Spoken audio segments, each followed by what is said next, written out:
রূপা ভেবে নেয় যে সে আর মায়াপুরে থাকবে না, অন্য কোথাও পালিয়ে যাবে।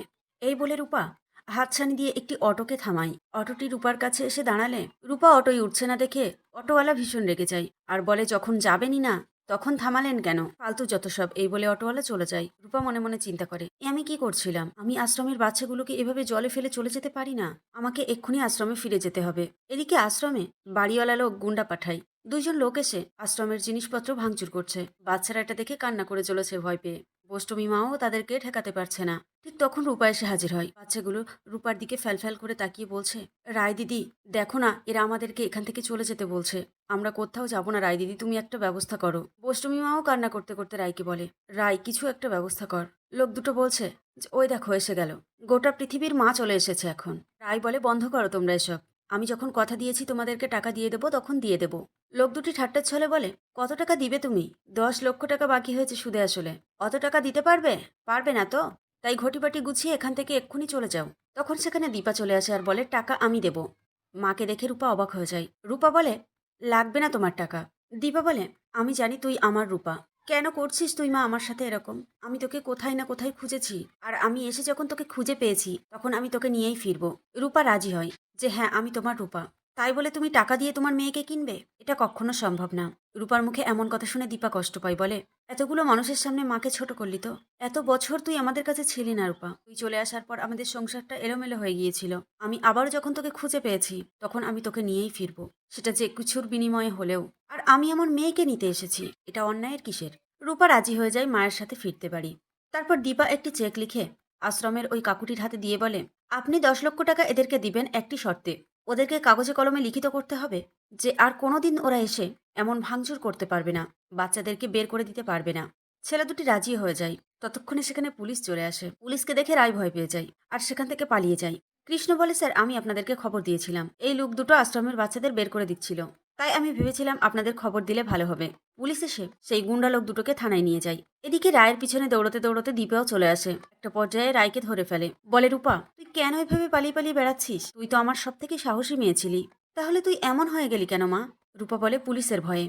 কারণ আমি এখনো প্রমাণ করতে পারিনি যে আমি কুমারকে মারিনি। দীপা বলে, এইটুকু কারণে তুই আমাদের থেকে এত বছরগুলো পালিয়ে পালিয়ে বেড়াচ্ছিস? তোর জীবনের এতগুলো বছর তুই নষ্ট করলি এভাবে? তুই অ্যাটলিস্ট আমাকে বিশ্বাস করতে পারতি যে সবাই তোকে খুনি ভাবলেও মা অন্তত ভাববে না এটা।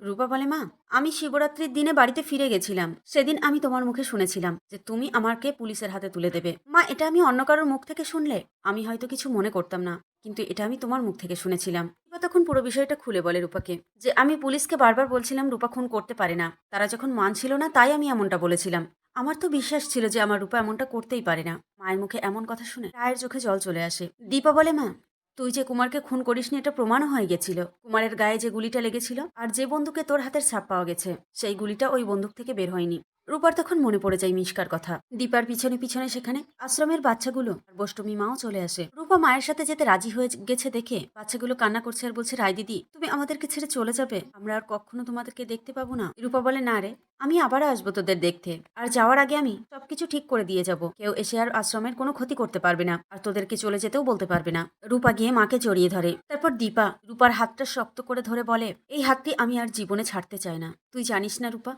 তোকে ছাড়া আমি নিঃস্ব। তুই আর কখনো এভাবে ভুল বুঝিস না মা। মেয়ের এমন মুহূর্ত দেখে কৃষ্ণ হাসছে তাদের দিকে তাকিয়ে। এদিকে সূর্যদের বাড়িতে বাচ্চা মেয়েটি সূর্যর রুমে চলে আসে আর বলে, ভালো ছেলে, আমি তোমার সাথে এখানে স্লিপ করব, মানে ঘুমাবো আর কি। এতে উর্মি রেগে যায়। উর্মি বলে, এই মেয়ে, তুমি কি বলছো? সূর্য বলে, উর্মি, ও তো আমার সাথে ঘুমাতে চাইছে, তাতে তোমার প্রবলেমটা কোথায়? উর্মি বলে, দাদাই তাই বলে। উর্মির কথা না শুনে সূর্য বলে, "ও আমার সাথেই থাকবে, তুমি চলে যাও উর্মি।" উর্মি বিরক্ত হয়ে ঘর থেকে বেরিয়ে যায়।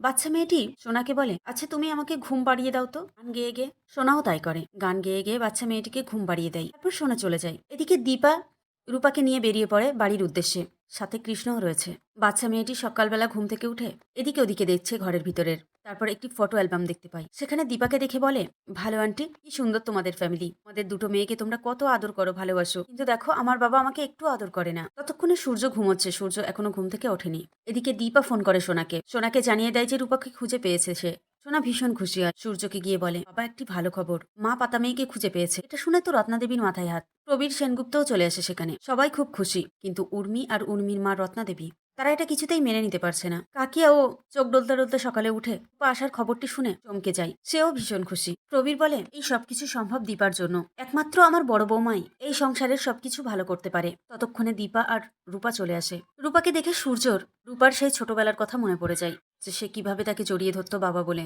যখন রূপা জানতো না যে তার বাবা সূর্য সেনগুপ্ত, তখন রূপা তাকে কেমন ভাবে আদর করত, সবকিছু ভাবছে সূর্য।